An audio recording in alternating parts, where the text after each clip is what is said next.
겨울철은 우크라이나에게 매우 힘든 시기였습니다. 러시아의 집중 폭격으로 에너지 인프라가 파괴돼 추운 겨울 동안 우크라이나 대부분 지역에서 몇 주간 전기, 난방, 하수도 등이 작동하지 않았습니다. 하지만 우크라이나는 살아남았고 2026년을 힘차게 시작했습니다. 좀 더 정확히 말하자면 우크라이나의 장거리 공격이 강화되면서 러시아 깊숙한 곳의 핵심 인프라가 점점 더 빠른 속도로 폭발해 잔해로 변했습니다. 그 이유는 업그레이드된 드론과 미사일, 인공지능 기반의 제어 시스템, 그리고 러시아가 막아내기 힘들어하는 새로운 군집 전술 때문입니다. 그럼 우크라이나의 천재적인 군집 전술이 어떻게 러시아 깊숙한 곳에서 혼란을 일으키고 있는지 살펴보겠습니다. 얼음이 녹기 시작하고 봄의 첫 새싹이 돋아나자 우크라이나는 러시아의 에너지, 군사, 그리고 기타 주요 인프라를 겨냥한 장거리 미사일과 드론 공격을 극적으로 늘렸습니다.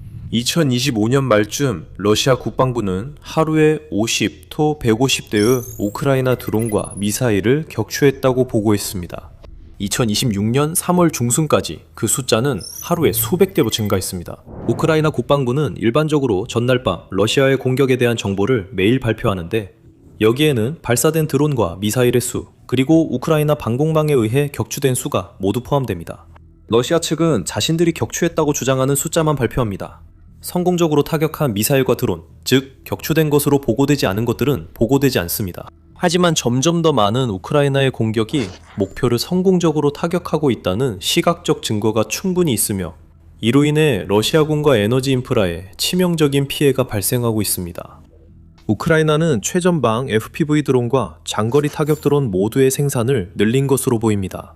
또한 우크라이나는 새로운 플라밍고 중손항 미사일과 FP2와 FP7과 같은 장거리 타격 드론 미사일 하이브리드의 양산 체제도 확실히 구축한 것으로 보입니다. 최전방에서는 러시아 군사 블로거들이 GPS 유도와 광섬유 유도, FPV 드론 모두에서 우크라이나 드론의 수가 크게 증가했다고 보고하고 있습니다. 또한 우크라이나군이 이 드론들을 조종하는 무선 주파수를 조정해서 러시아가 기존에 사용하던 대부분의 대드론 전자전 장비들이 효과를 발휘하지 못하게 만들었다고도 보고하고 있습니다. 그리고 러시아군에게 더 나쁜 소식은 이 새로운 드론들의 사거리도 수십 마일 더 늘어났다는 점입니다. 이로 인해 러시아군의 병력, 장비, 그리고 보급선이 전방에서 훨씬 더 뒤쪽에 있더라도 위험이 크게 증가하게 됩니다. 러시아는 2월 초에 갑자기 스타링크 시스템에서 차단된 이후로 여전히 적응하는 데 어려움을 겪고 있습니다. 이 조치로 러시아 통신이 크게 혼란에 빠졌고 기세를 올리던 우크라이나 남동부의 러시아군 공세도 눈에 띄게 둔화됐습니다. 이 기회를 활용해 우크라이나의 새로운 드론 공세가 전선의 넓은 지역에서 러시아군의 공세를 제자리에 멈춰 세웠습니다. 이러한 새로운 드론과 그 배치 전술은 드니프로페트로우스크와 자포리자 지역에서 우크라이나가 성공적으로 반격을 펼칠 수 있었던 주요 요소이기도 했습니다. 개선된 드론 설계, 향상된 대전자전 기능, 그리고 진화하는 전술이 이러한 전장 성공에 모두 기여했습니다. 하지만 우크라이나가 러시아 내부 깊숙이 장거리 타격을 가할 때 그 효과는 더욱 두드러집니다. 그런 상황에서 새로운 우크라이나 전술이 러시아 대통령 블라디미르 푸틴에게 불안에 밤잠을 설치게 하고 있습니다. 바로 자율 드론 군집입니다. 최근까지도 목표를 스스로 식별하고 공격하는 드론 군집은 디스토피아적 SF 영화의 소재에 불과했습니다. 오늘날 우크라이나는 그것을 현실로 만들었고 이제 막 시작일 뿐입니다. 사실 우크라이나의 드론 군집 기술이 갑자기 하늘에서 뚝 떨어진 것은 아닙니다. 이 기술은 실제로 몇 년 전부터 개발되어 왔습니다. 2024년 10월 우크라이나 전략산업부 장관 헤르만 스메다니는 우크라이나 방산업체들이 드론 군집 기술을 개발해 선보였다고 발표했습니다. 7개의 제조업체 팀이 자신들의 드론 군집 기술을 선보였습니다.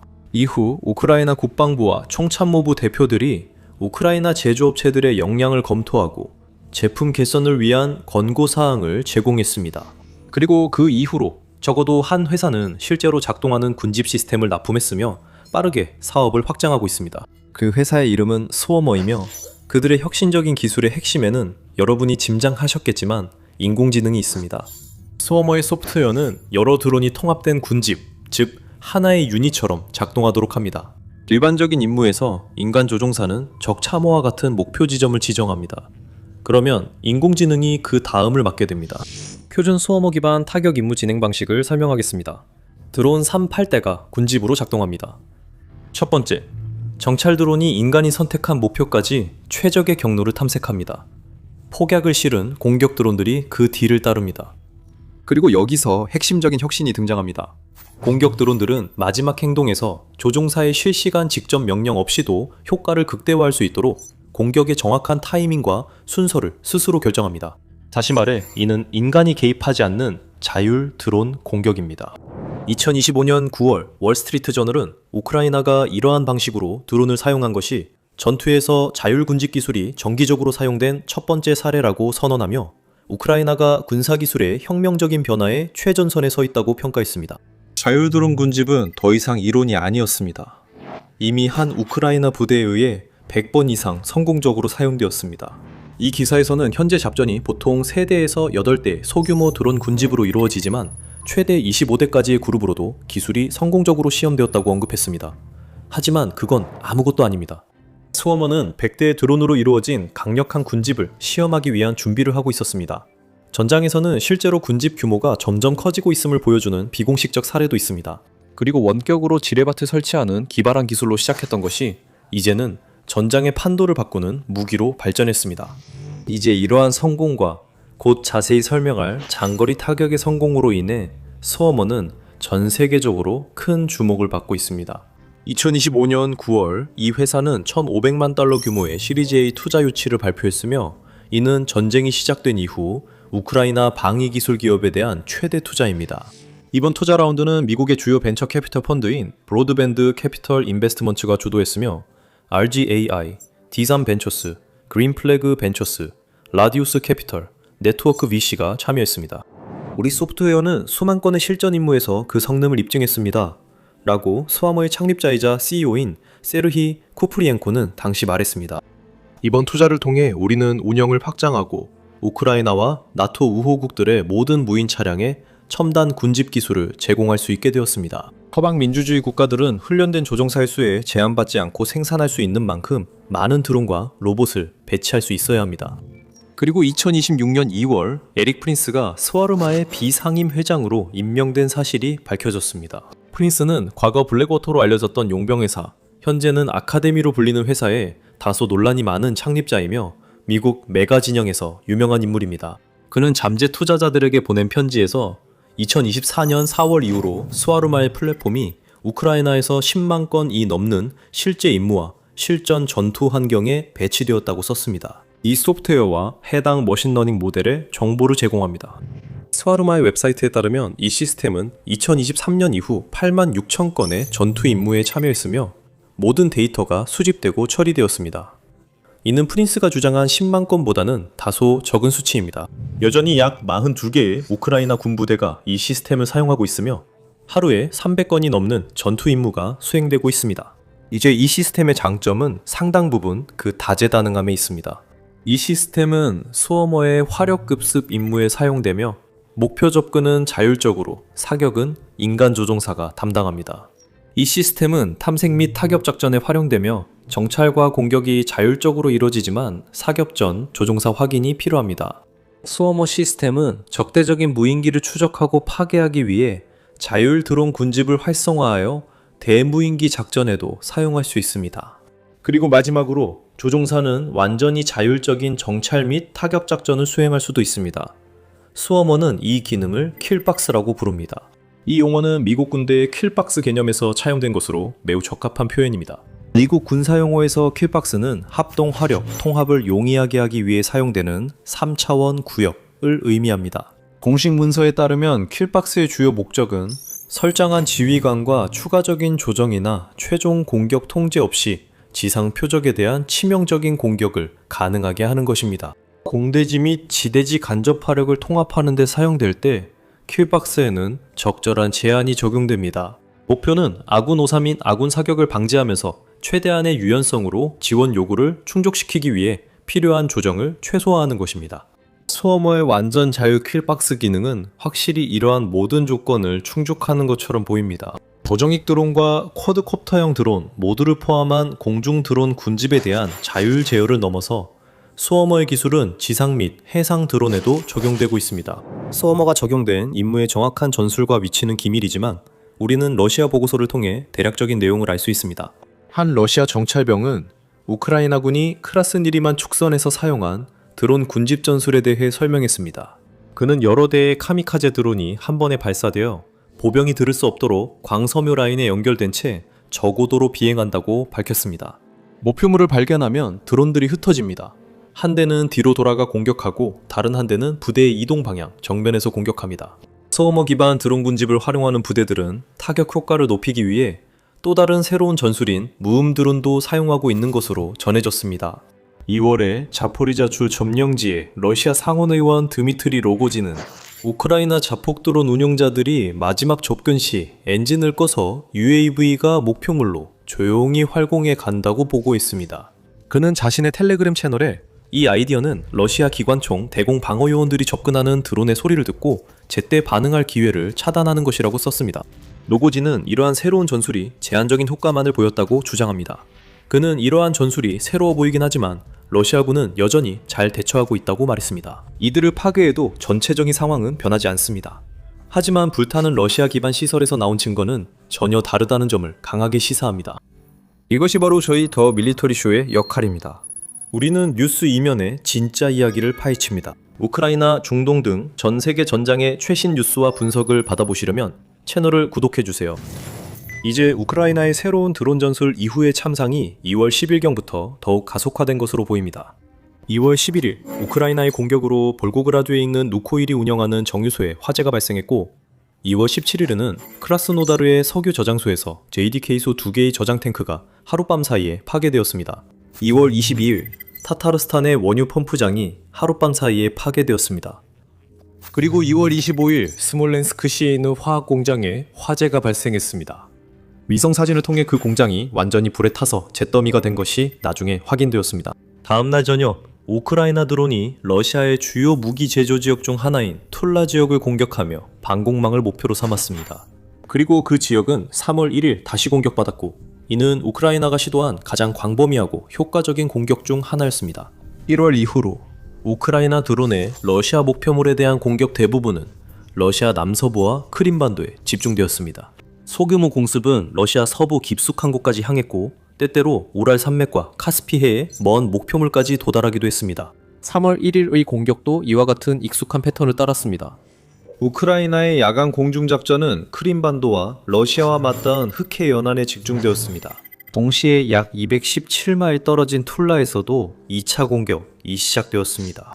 우크라이나군 소식통에 따르면 공격 드론이 시노바야 고라마을 근처에 있는 러시아의 92N6A 레이더 시스템을 타격해 무력화시켰다고 합니다.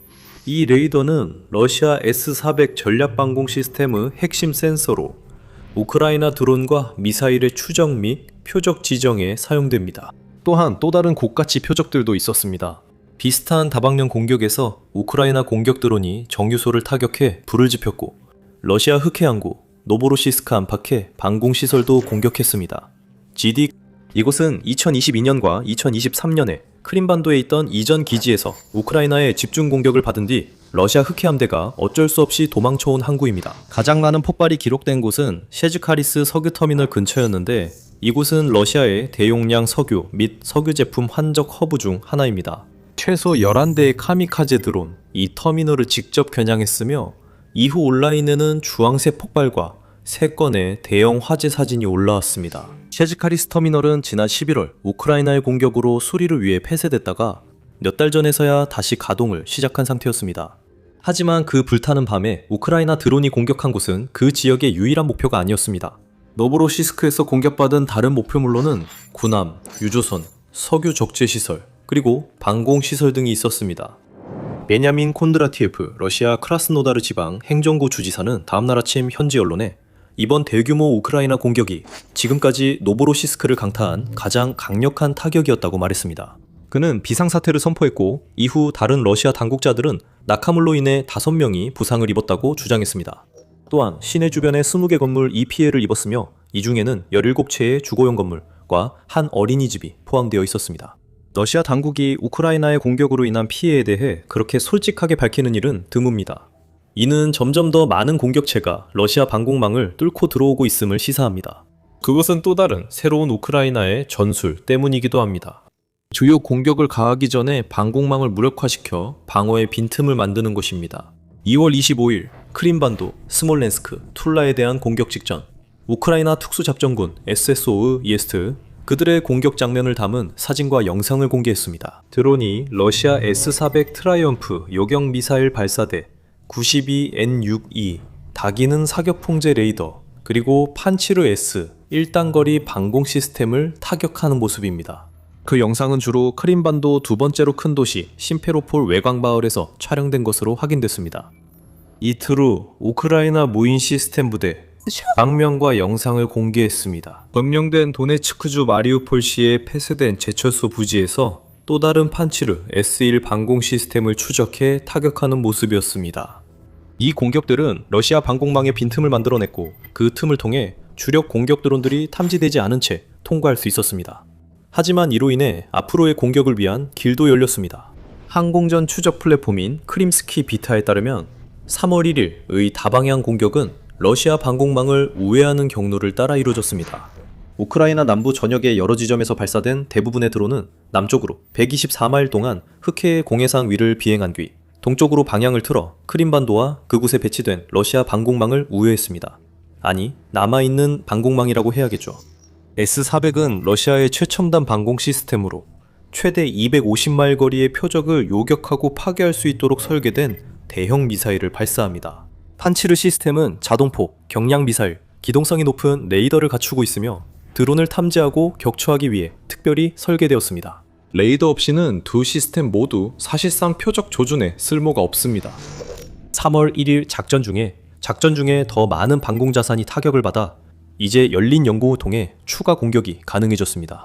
우크라이나 폼 웹사이트에 따르면 또 다른 러시아 방공 시스템인 S-300 PMU의 페이버릿의 레이더 유닛이 노보로시스크 근처에서 우크라이나 드론에 의해 타격을 받았으며 도시 항구를 드론으로부터 방어하기 위해 배치된 또 다른 판치르 시스템도 함께 타격을 받았습니다.